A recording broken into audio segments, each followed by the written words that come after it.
I believe some of you know who I am, but for those who don't, my name is Ioana Gaguli, and I'm the acting director of the Stavros Niarchos Foundation Center for the Study of Hellenic Culture, and also a professor in the Department of Material Science and Engineering here at UCLA.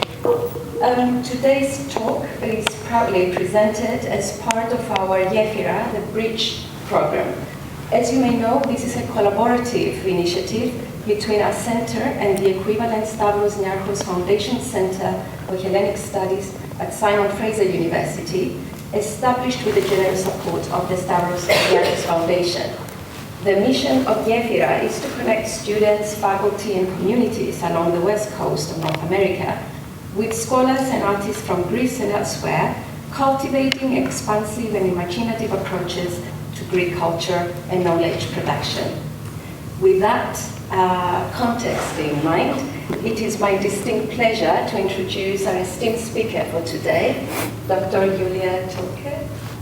Did I get that right? Perfect. Currently serving as an assistant teaching professor at the Institute for the Liberal Arts at Emory University, Julia has also made her mark as an adjunct professor in media and society at Hobart and William Smith Colleges. She earned her PhD in visual and cultural studies from the University of Rochester.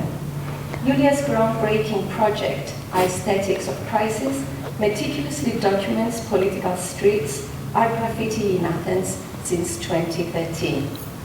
Capturing nearly 7,000 photographs, this research offers a lens into how Athenian walls became a canvas for societal reactions from the Greek debt crisis to the COVID-19 pandemic. The project traces pivotal events such as the 2015 austerity referendum, rising feminist and queer protest, anti-Airbnb movements, and the recent shift towards graffiti removal as a hopeful gesture towards post-crisis healing. Recognized for her in-depth analysis, Julia was awarded in 2022 the Prosser Award by the International Visual Sociological Association. Today, we look forward to delving into her new book, Aesthetics of Crisis, Political Street Art and Graffiti in Athens between 2013 and 2023. Following the main presentation, Dr. Simos Zenios, the Associate Director of our Center, will moderate the Q&A segment. To conclude, I would like to express profound gratitude to all the members of the Stavros Niarchos Center who have worked tirelessly to ensure the success of today's event. And with this, please join me to welcome Dr. Julia Tolke. Thank you. Thank you so much. Thank you. Thank you so much for this generous introduction, and thank you all for being here. Let me just reset my timer here. Thank you all for being here on this lovely Saturday afternoon and joining us in this conversation about my work in Athens over the past 10 years. I want to say just briefly at the outset that I am not a Hellenist. I'm an interdisciplinary scholar, as you heard, located between visual culture, anthropology, and urban studies. So as you can maybe grasp here, street art and graffiti is an excellent kind of intersection point for all these various disciplinary interests and leanings of mine. But I'm always very grateful and inspired to be in conversation with people in modern Greek studies and beyond. As you'll see, my archive and my work really lives from being reactivated across different contexts. So I'm very excited to be here as part of the Gefyra initiative, which also feels very closely aligned with my own kind of investment in public humanities and interdisciplinary scholarship. So thank you. All right, so let me start. I first set foot in Athens in January 2013, and ever since that moment, ever since that first encounter, I have sought to make sense of the city, primarily by walking and taking photographs of its walls, which has been a process of attuning myself to the visual text and textures of the urban landscape, all this in a city that architect and architectural historian Orestes Pangalos once very aptly, I think, described as one of the most stained and saturated in the world. And this has been a kind of phenomenological psychogeographic mapping of the urban landscape that has taken its cues directly from the material landscape of the city. Unfolding with various intensities over a period of now more than 10 years, this process has, as you already heard, yielded an archive of nearly 7,000 images, all of which are made available open access online through the photo sharing platform Flickr, where they also are archived with full metadata and geolocation and free for anyone to use in their own work. And this visual archive, these 7,000 nearly images, are really at the core of my project, Aesthetics of Crisis, which began in 2013 as my master's thesis and research, but has since continued and evolved as a kind of more open-ended public humanities effort. And I invite you, if you're interested to read further, to visit this website, which gives you links and access to all the different data and materials that I've made available. The subject matter of these 7,000 photographs is largely street art and graffiti, specifically political street art and graffiti, a term that I use very broadly to refer to self-sanctioned interventions in the urban landscape. And for me, the political significance of these interventions is rooted less in what they are, their aesthetic properties or their intentional messages, although that occasionally is important, of course, but really their capacity to serve as a performative intervention, right? To actually change and reclaim space and change the meaning of space, right? So I'm interested in what they do, how they interact and interface with the urban landscape. And what they do is they appropriate space in the sense of a right to the city, right? The right of urban citizens to determine what their everyday landscapes look like. They contest and negotiate public ownership, meaning and belonging. And they also inscribe alternative voices and histories into the material landscape of the city. Something that I really want to emphasize is that I don't think of these interventions simply as artifacts of counterculture, some kind of authentic weapon of the weak or an authentic or monolithic voice from below, as they are often perceived and theorized, but rather a complex, dialogic, polyphonic, always ongoing, always transforming process of meaning making. And the image that I brought in here to visualize that is, of course, something that is very common for the landscape of Athens that I'm sure many of you are familiar with, right? You see at the ground a fascist symbol that has been overwritten by an anarchist sign, which has been crossed out, and it's framed by tags, and next to it is the insignia of Kukue, the Communist Party, right? So there's not just one voice or one message or one kind of authentic situation we find here, but a constant back and forth and negotiation over, the political meaning of the urban landscape. Embedded as they are in the flows of public space, which we can define as accessible to all and comprised of strangers as well as controlled but always open to subversion. What makes these works really meaningful and interesting and significant in my own understanding and my research is precisely that they don't have a static meaning, but that their meaning is constantly produced, reproduced, transformed in the encounter between different elements. And these elements include, of course, the visual trace, right? The actual, or the visual artifact, the trace left by an artist or an activist or a graffiti writer using particular aesthetic elements or discursive references to convey a particular message that may or may not be successfully conveyed by what we see on the wall.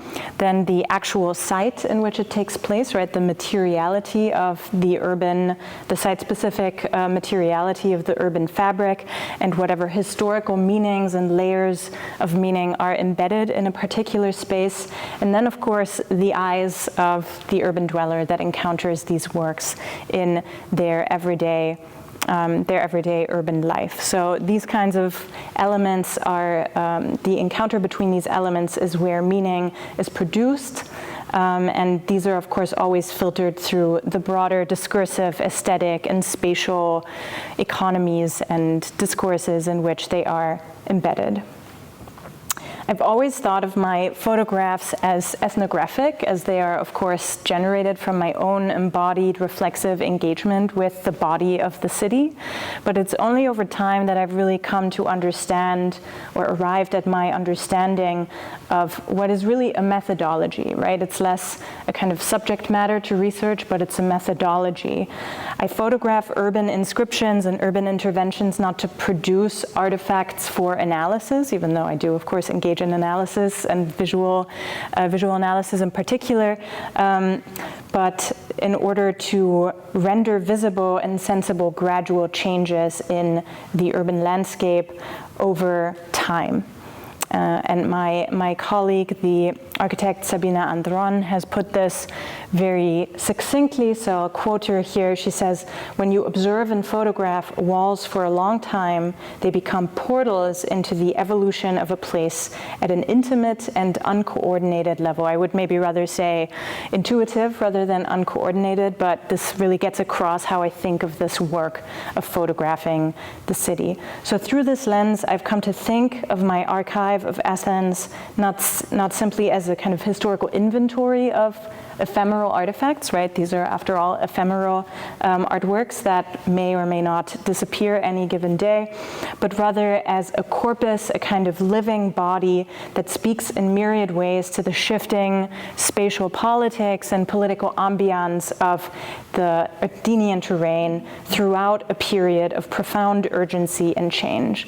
And that period is what I call the long 2010s, which is a period roughly bracketed by the 2008 financial crisis and the 2020 COVID pandemic. And it's a period during which Athens developed from an epicenter of crisis to a kind of romanticized New Berlin, right, a site of cultural fascination, to now, in the most recent period, a site for projecting a kind of post-crisis narrative, a post-crisis creative city narrative, a return to normality. So this is kind of what I will do in my talk today, to try to trace that trajectory through my archive and kind of give you a sense of how I think we can map these developments through the practice of street art and graffiti. In order to set us up, I want to start at the very beginning and share with you what actually led me to Athens. I'm from Germany, as I think was possibly said earlier, from Berlin originally, so maybe it bears some explanation how I ended up in Greece photographing the walls. So, and here it's important to note that my first encounters with the Athenian streets and walls actually didn't happen on the ground with me walking around with a camera, but in mediation through crisis reporting on Greece in German and international media in the early 2010s. So in the early 2010s, I was a master's student in Berlin, and I also had this part-time job in a newspaper archive, so I was consuming a lot of daily newsprint and tracking the currents of crisis and protest that had been set in motion by the 2008 financial crisis. And of course, Greece in that story played a huge role, especially in the European context, right? Greece was already, when I started kind of noticing these media discourses, was already firmly established as Europe's epicenter of crisis, right? The epicenter of the economic crisis ongoing at the time. This is a German article, but you can probably infer that it says the epicenter of crisis there in the title, right? This is not a subtle discourse. This was clearly established. And so Greece was featured in the news constantly, and if Greece was the epicenter of crisis, and I won't go into the kind of mechanics of the economic crisis here, though we can definitely get to that in the Q&A or reception if people would like to kind of return to that. But if Greece was cast as the symbolic epicenter of crisis, then its capital Athens really came to serve as a proxy, a metonym, and a privileged site of observation for that crisis condition.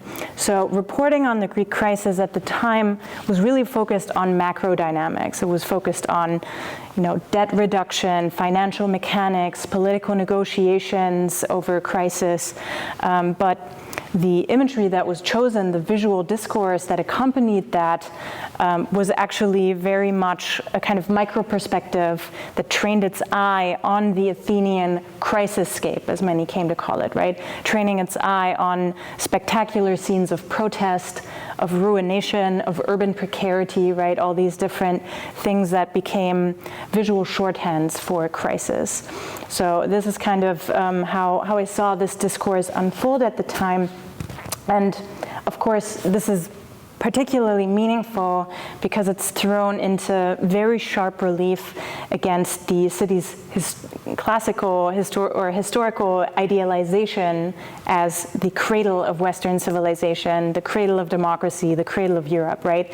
To see this juxtaposition between the ancient ruins, which are of course much romanticized, and then the contemporary ruins of the crisis was what made this visual discourse so potent and so strong at the time. And one thing that I very quickly noticed as I was following this is that the images that I saw would very often feature street art and graffiti, right? And you can see a little tableau here with some examples. They would show slogans, they would show stencils, they would show mural works, sometimes in the background, sometimes in the focal point, but never contextualized, right? As I told you, the textual narratives were about macro dynamics, and these images were just meant to illustrate that. They weren't at all kind of questioned or interrogated or put into context by the texts that they accompanied. They were mere illustrations, right? They would be captioned something like "a mural in Athens" as the top left one from my perspective there, navigating the storm engulfing Greek banks. So there was this heavy discrepancy between image and text, but these images to me spoke in ways that the text never did and never could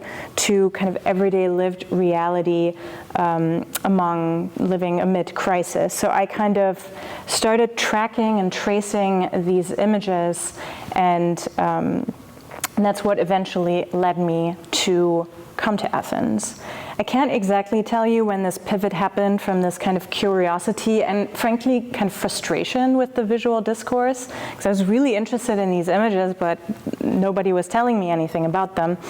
But I remember very vividly seeing a very particular image and finding myself very moved by it. And that image is this piece by the artist W.D., which is modeled, as I would later find out, after a famous Diane Arbus photograph named Boy with Hand Grenade in, there we go. Boy with Hand Grenade in Central Park, right? You can see the kind of citation here very clearly. I didn't know that at the time though. And I don't have the original article for you, but just imagine seeing this image alongside a kind of business section article on debt reduction, right? And seeing this image.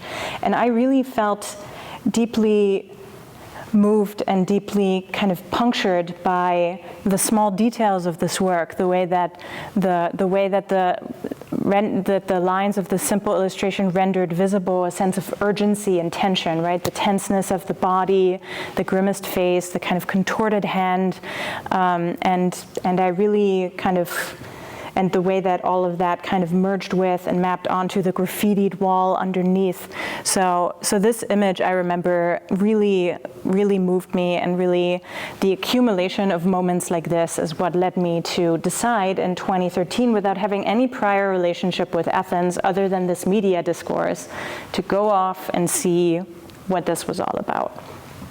So that's how we get to the beginning of this project. And the goal at this time, when I first came to Athens in 2013, was pretty straightforward. I wanted to examine political street art and graffiti in relation to the crisis, looking at it as both an artifact, right, a kind of outcome of the crisis, as well as a way of responding to the economic crisis ongoing at the time. And here I want to offer a brief caveat, which is that even though there is very broad agreement that the 2010s were an exceptional period, a significant period in the proliferation of graffiti and street art on the walls of the city, they are actually not political graffiti, especially political wall writing and political posters, actually have a very long tradition in Greece and in Athens since at least the middle of the 20th century. Even though this history is not well documented at all, I'm waiting for a scholar to kind of pick that up and give us the ultimate kind of guide to historical political graffiti in Greece. But there are kind of traces. For instance, there is a wonderful documentary by the filmmaker Alinda Dimitriou that traces women's involvement in resistance against both the Nazi occupation and the military dictatorship.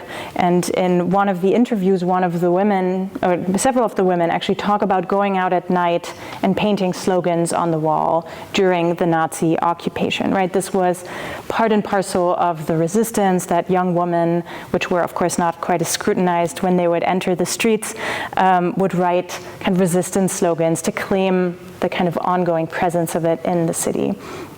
And of course, there is also some documentation of political graffiti during the resistance against the military dictatorship. And here I'm showing you an image that from the very famous Polytechnic occupation in 1973, which is of course credited with inaugurating the fall of the military junta the year past. And you can see not just banners and slogans, but also graffitied inscriptions on the columns of the Polytechnic entrance gate, which, by the way, recur often, right? So not only is there a history, but there is also citation of this history.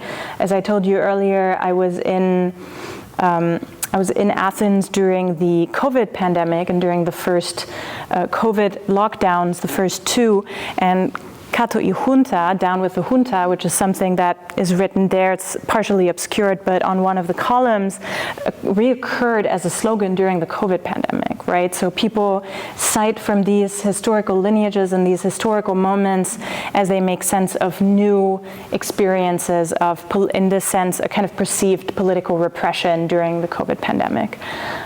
So this is something I want you to keep in mind. And I really want us to think about the contemporary landscape of Athenian street art and graffiti, not as something that only just emerges in a kind of historical bubble, but something that is really an amalgamation of different lineages and aesthetic traditions that brings together, among other things, this lineage of political posters and wall writing that is still extremely present in the streets of Athens, as well as references in a more general sense to Greek visual culture. Here I wanted to point your attention to an artist named Stelios Faitakis, who sadly just passed away this week, but who was a pioneer of both graffiti and street art in Greece, and who strategically incorporated Byzantine images and icon painting in his visual repertoire to comment on contemporary issues of political struggle and strife. And then of course we have the more global aesthetics of graffiti and street art, which come to Greece in the case of graffiti in the mid to late 80s, and in the case of street art in the late 90s to early 2000s, which is a more globalized aesthetic. So we have local and global and regional aesthetics kind of converging in the present, right? So it's neither exceptional nor a kind of aesthetic of this moment only, but it borrows from and amalgamates different historical and visual traditions. All right, so what was specific and what was significant about the early 2010s is that there was a really intense proliferation that was tied to a set of material and social conditions that were very much specific to the economic crisis. First and foremost, a deregulation of the urban center, right? So the crisis came with the implementation of austerity, as you're all aware, I'm sure, meaning that there were budget cuts, very heavy and sharp budget cuts anywhere and everywhere in public government, including the municipality of Athens. So there simply wasn't money for things like graffiti cleanup or graffiti policing. That was simply deprioritized in that historical moment, right? There were other issues to take care of.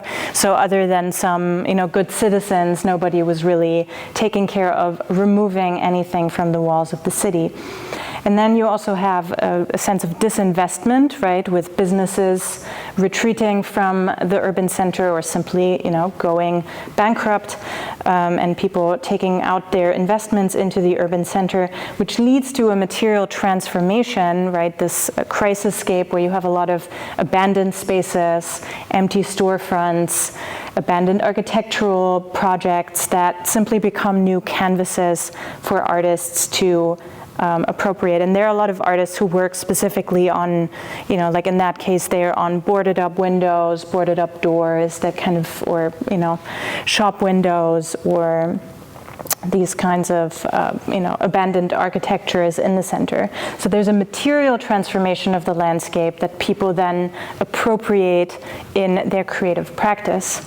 And then the third kind of structural factor is that of crisis creativity, or what I call crisis creativity, which is a narrative, an idea that crisis serves as a catalyst of creativity, both in the sense of everyday survival, right? People having to find new ways of getting by and making do, but also in the sense of formal artistic and creative expression.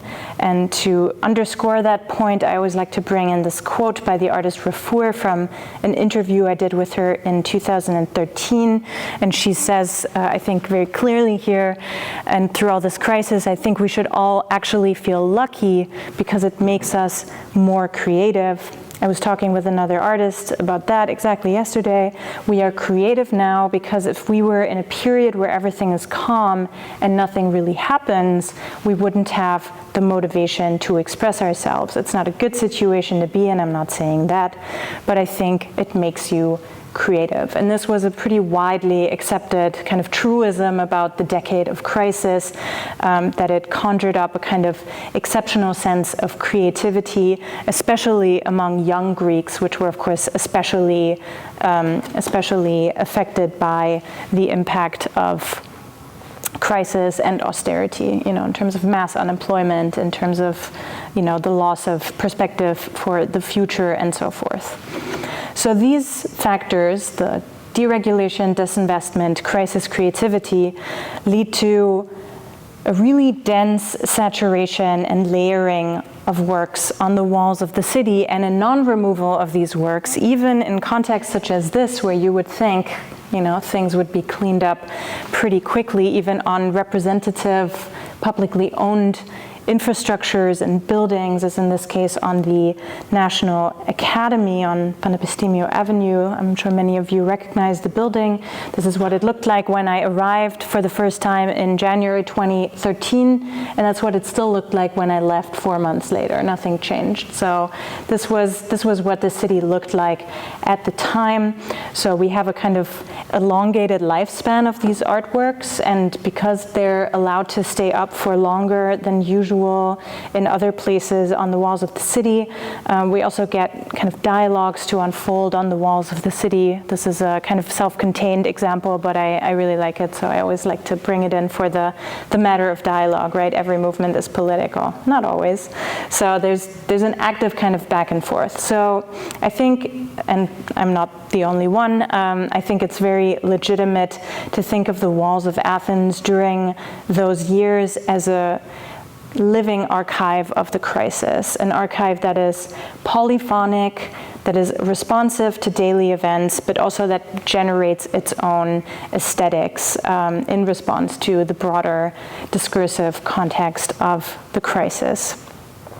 Of course, not everybody engages with this in the same way, and people have very ambivalent responses to the presence of graffiti in their city. But as anthropologist Pausanias Karathanasis has said, I think very poetically, it does create a very specific situation in which you can never be estranged from the social, political processes of the city and the country. Whether you want to engage or not, whether you want to actually read the graffiti and think about why somebody would write that, or whether you just consider it all a kind of degradation of the fabric, you can't escape it, right? That's how omnipresent graffiti and street art are in this particular moment in time. So then let me tell you a couple of the things that I found on the walls in the early years of my research and how I kind of thought about them in relation to the crisis. So I found in mapping what I found on the walls of the city, I found different aesthetic clusters, one of which was political slogans, stencils, and posters that respond really directly to the crisis and actually articulate a critique of the crisis through the very actors and protagonists of it on the kind of global stage, right? The EU, Angela Merkel, of course, Germany and Greece had a very particular relationship during those years of crisis, and I am German. I'm happy to talk in the Q&A or later about how that has kind of impacted my own engagement and presence in the city. But you can see here, these are very direct responses that pick up on discourses of debt, of the euro, of the so-called Brexit, and so forth. So this is one aesthetic clusters that I found on the walls. Another is artworks that kind of reference and create almost monuments to the politicized atmosphere of the city at the time. So in the early years of the crisis, there was, as I'm sure many of you are aware, a very strong and very present anti-austerity movement. So people were really strongly responding to and resisting the mandate of austerity, the public spending cuts, and what they did to the kind of social and cultural fabric of the country. So for many years, there were hundreds of demonstrations a month. There was just huge mass strikes, general strikes, mass demonstrations. There was an occupation of Sintagma Square, right? This was omnipresent in those early years, the kind of politicization of the urban fabric. And these artworks kind of cite some of the icons of that struggle, gas masks, Molotov cocktails, and kind of, create little monuments in the urban landscape to that politicization and keep it present in everyday life. And then what was probably most meaningful to me are works is another aesthetic cluster that contains what I would call expressively figurative works that speak to the embodied, everyday, and lived reality of crisis and austerity. So these are works that depart from depictions of the crisis as an abstract and disembodied economic, financial, political process, and really look towards or try to bring out an understanding of it as a deeply felt, corporeal, lived experience, right? As in these cases, right, referencing things like health, referencing things like hunger, right? Really pulling our attention away from the broader macro dynamics towards the felt micro impact of the crisis. These works very often deploy the human body as a site of display for the affective experience of crisis, including the precarization that was common at the time, the kind of impoverishment of the Greek population, the sense of disorientation and suspension. The British anthropologist Daniel Knight has, I think, very evocatively described the experience of crisis as one of vertigo, right? One of feeling yourself kind of, disoriented, kind of losing your footing, not knowing where to go next, right? And I feel that's something that I saw depicted in the walls of the city as well, right? In these depictions that, dwell on things like, fragmentation or dissolution of kind of our known truths about what's going on, right? Disorientation, suspension, fragmentation. Then there are also a lot of works that speak to a damaged sense of time, right? A scrambling of linear trajectories of past, present, and future, a suspension of the future that is very often mapped onto depictions of children, as in this case, one of my favorite works actually by the artist Dimitris Taxis, which is literally titled, "I Wish You Could Learn Something Useful from the Past."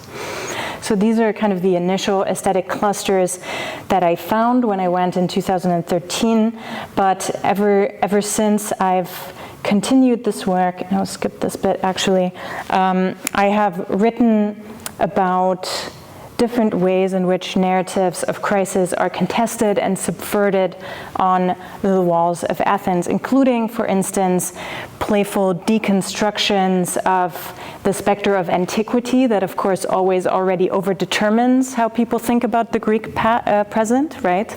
That kind of omnipresent framework, as well as, for instance, the strategic use of the English language. I'm sure you've all noticed that a lot of the works that I've shown use English or other languages, in my understanding, in a strategic way to participate in international media discourses. Artists are very well aware that their works might end up on a press photo and in a German newspaper and in front of my eyes as a result of that. So they actively participate in these dialogues by using the English language or other languages that are legible to international press photographers and journalists. I've also written and thought about how the walls have directly responded to specific political events and sometimes foreshadowed different political events. So one aspect of that would be the response to the 2015 austerity referendum, in which the walls actually prefigured the vote that came out of it in the end, right? There was a referendum over the then third round of austerity that was being negotiated at the time. All the TV news would have you believe that the vote would definitely be a yes on austerity, because otherwise everything's going to fall apart. The streets spoke a very different language and said no all around, and that's what the vote ended up being in the end. So we have a very clear way in which the streets kind of prefigured what ended up happening here. I've also, for instance, looked at the emergence of feminist graffiti and street art more and more since 2015. This was feminist messages and feminist works were extremely uncommon, extremely marginalized when I first started coming to Athens, but started to really forcefully appear around 2015. And again, this is actually a prefiguration, because Greece, as many of you may be familiar, did not actually have its quote-unquote Me Too moment and movement until 2020, right? So that's how recently questions of abuse, femicide, gendered violence have really actually made it onto the political mainstream discussion in Greece, whereas the streets of Athens have been making them visible and claiming space for them since at least 2015, and with increasing intensity since then. So that's one other current that I've traced.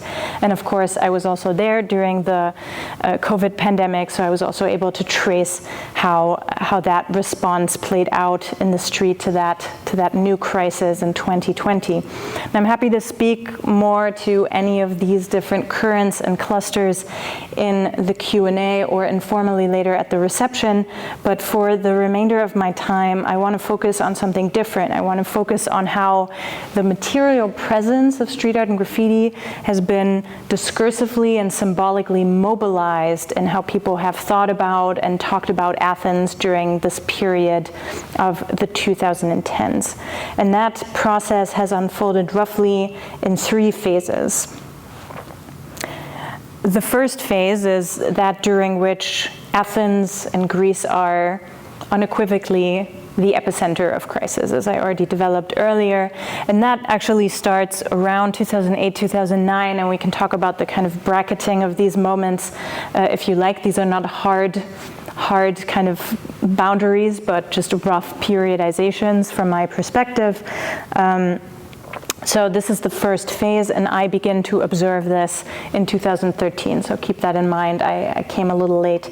But this is a time of intense and spontaneous proliferation and turnover on the walls of the city, during which 2 main discourses emerge. The first comes from the kind of mainstream political and media sphere, where graffiti is posited as a symptom and really a pathology of crisis, something that indexes the collapse of the city, as you can imagine. I mean, you can imagine that this discourse would come about, a discourse of collapse, and something, of course, that needs to be contained. And this approach, this perspective is very explicitly articulated by Amalia Zeppu in 2014 when she offers a quote to the New York Times: "Absence of graffiti, the crisis is over," right? Very clearly articulated. Amalia Zeppu, by the way, is an Athens deputy mayor for civil society and innovation, I believe is the title at the time. She's a trained anthropologist, and this is a very famous quote now. The second discourse is very different. And this is really a discourse that is mostly advanced by local artists, activists, and scholars that are engaging with the Athenian crisisscape, and they too see a collapse, but they interpret it very differently, right? They see collapse as a sense of possibility, right? The collapse is a collapse of systems, right? Systems that maybe never served people all that well, right? It's a collapse of capitalism and, urban governance as we know it. So for a lot of people, this is actually a moment of possibility, right? A moment in which the city may become, as Mirto Tsilimponidi and Elwyn Walsh phrase it, a passage to radical openness, right? An opening up of new possibilities, of rethinking and reorganizing how we do things, how the city functions. And graffiti for this becomes an emblem of that, right? An emblem of possibility, an emblem of the potential rethinking that is also aligned with a broader political momentum underway of grassroots solidarity and other kinds of developments and new strategies that people are devising at the time. So these are the two initial responses to the presence of graffiti in phase one, epicenter. Then that brings us to phase two, the new Berlin. So this is roughly, I would say, a phase that starts around the middle of the decade in 2015. It's a time when the crisis is still urgent and ongoing, but it's become pretty chronic, right? People are pretty used to it, and it's also become overlaid with new crisis situations, the so-called refugee crisis and other new kind of moments of urgency. So it's still an urgent time, but not quite to the same extent that it was in that first phase.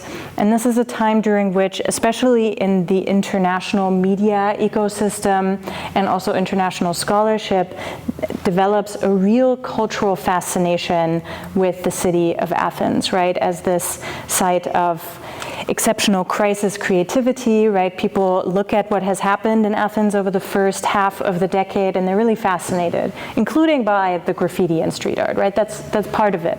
But also the grassroots solidarity, all the other kinds of protest movements that have come about. So people really start rethinking Athens as a fascinating, interesting place, a place that's good to think with. And the slogan, Athens is the new Berlin, which is here subverted by a Greek graffiti writer or a street artist, but was originally actually coined by a New York Times travel piece in the New York Times Magazine in 2007, but took on new meaning in the context of the crisis, is really emblematic of that. So Athens is a site of fascination and becomes repositioned as a site of alternative tourism. So people start coming to Athens to see this cool city. Expats start moving to the city, especially artists start moving to the city. So it's really a repositioning of the meaning of this crisis city from epicenter to a kind of interesting, fascinating site. And graffiti and street art are deeply implicated in this. So during this time, you start getting more and more of these articles that I would really describe as clickbait, that use street art and graffiti to supposedly offer some kind of authentic insight into what's going on in Greece, right? You just need to look at 19 pieces of Athens graffiti that perfectly sum up the attitude of young Greeks, right?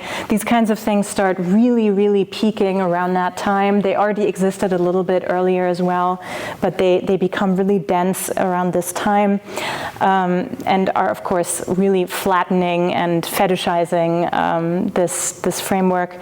Then you get also a lot of graffiti tourism, so that means essentially international artists flocking to Athens because they've heard it's a place where you can paint freely, and coming and in many cases actually leaving commentaries on the crisis.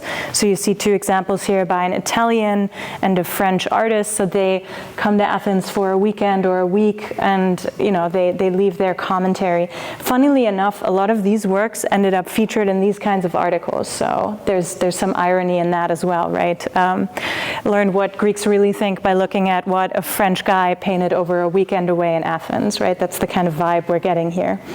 And then there's also beginning an intense co-optation of graffiti and street art into this new alternative tourism model. So you get things like street art and graffiti tours, graffiti hostels, graffiti boutique apartments. I just took this photo in the beginning of this year. Of course, it says no tagging on the side of it, which makes it all the more kind of juicy, but these things exist now very abundantly in Athens, but they start in that period of cultural fascination with Greece. So it becomes a kind of marketable commodity. And artists respond to this in various different ways. One way of response is to actually retreat. The artist WD, whose work I have featured here quite a bit in this presentation, who is one of the most prolific artists still to this day on the streets of Athens, he talks about noticing that street art is being used as a means of gentrification and stopping to paint in the center as a result of that since 2015. That's actually what a lot of artists have done because they simply don't want to be co-opted into either the graffiti tourism or the clickbaity articles or the co-optations, right? They're just trying to kind of step away.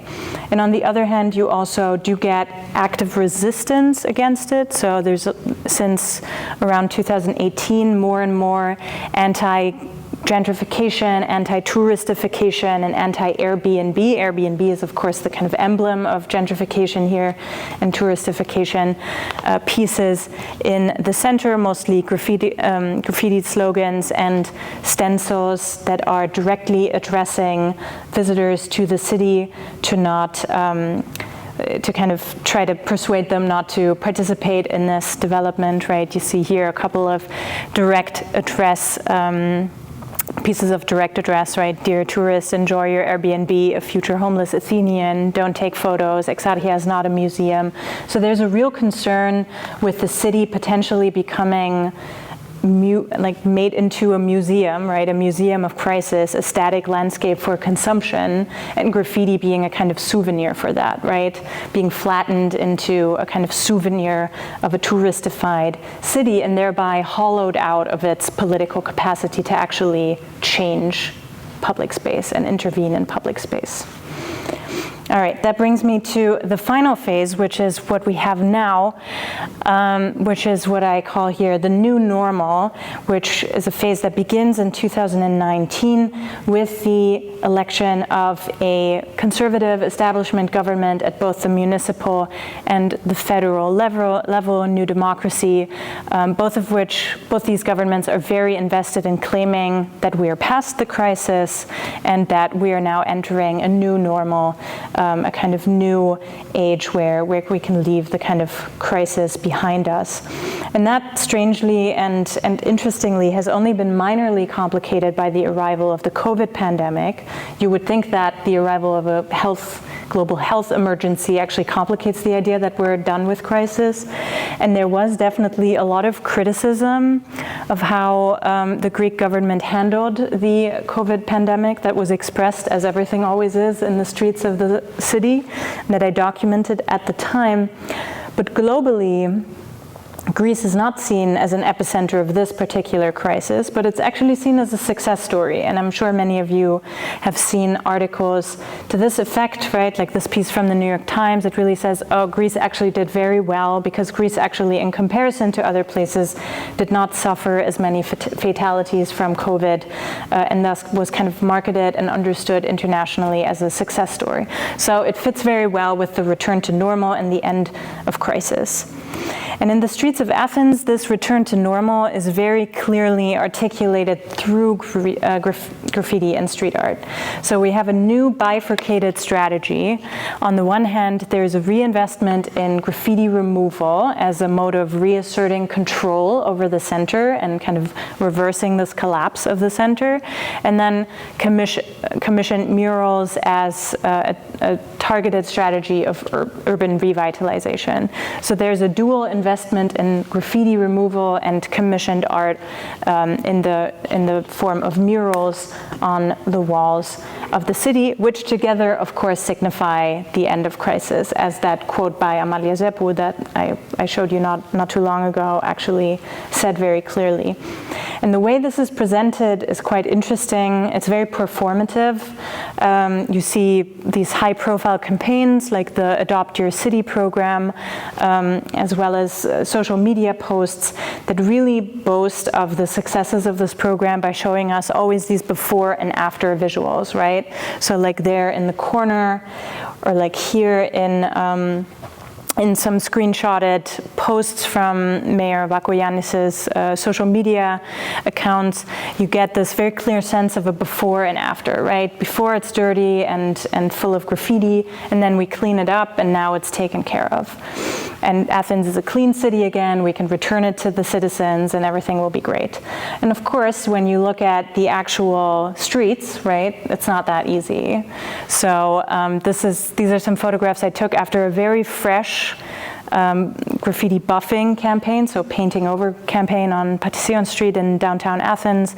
And you can see even while it's still fresh and it hasn't been painted over yet, there are these really hard edges, right? They don't even paint beyond the front-facing bit of the street, right? So it's not actually about getting rid of graffiti. I think everybody knows that they're not going to get rid of graffiti. It's about the symbolic declaration of dealing with graffiti and what it signifies that these campaigns are really geared at. And this kind of complication of the before and after, right? The presentations like this want to give us a very clear sense that there's a clear before and after of crisis. The streets tell us it's a little bit more complicated.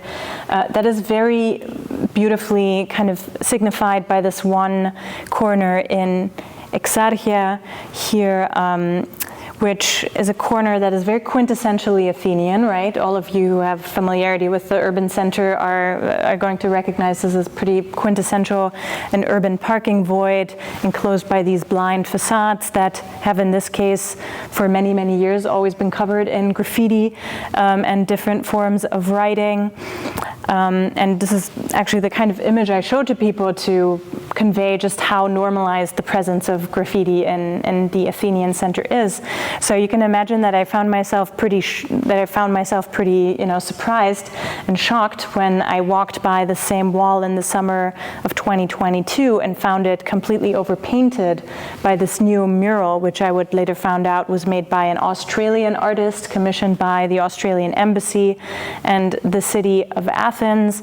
And you can see he's trying to pay homage to Exarchia's history as a site of bookmaking and publishing and bookbinding. He's showing us these two old bookbinders exercising their craft. But to me, this signifies the way that this current policy is, co-opting the form of art in public space to actually silence the dialogue on that, graffiti and street art, that actually makes graffiti and street art meaningful, right? So on the one hand, we have the kind of old state of the space in which it is, painted on by various voices. It's very chaotic. It's very emblematic of Exarchia, which is, of course, the central neighborhood that is known as the anarchist stronghold and, the kind of center of left counterculture in the city. And here we get a very simplified and tamed and aestheticized image of the same neighborhood projected back through a large-scale mural that can't be questioned or intervened upon the same way that these other works can, right? So the scale of the work really gives us one voice, one image of the city, one aspirational image of the city. But of course, there is a commissioned art piece, but there's also still graffiti all around the bottom, right? So things are not kind of sharp cut in the same way that the government is trying to position it or perform it, right? There's not, now there's graffiti and now there's commissioned art, and one is crisis and one is the after of crisis, but rather those things coexist, continue to coexist, and through them we see struggles play out over public space, over the future of the city, and so forth. And so this is really where I want to bring us back to where I started, which is the idea of my archive as a method, right? The archive is a method to think about how looking not through one individual image or even a small set of individual images can reveal just something about a particular moment in time and what is going on in that particular moment in time. But having an archive of 7,000 images kind of resists these simple narratives about the city, right? The epicenter narrative, the New Berlin narrative, the post-crisis narrative, right? All of these cannot be easily found in an archive of 7,000 images. So that's really what to me is the broader intervention and the broader function of this archive. And it attains new meaning by living in the open, by being open access, and by being constantly reactivated and reinterpreted by others. So I'm happy to now invite you into this process and into a dialogue about the sliver of the archive that I presented you today. And I look forward to hearing what it conjured for you in response. Thank you.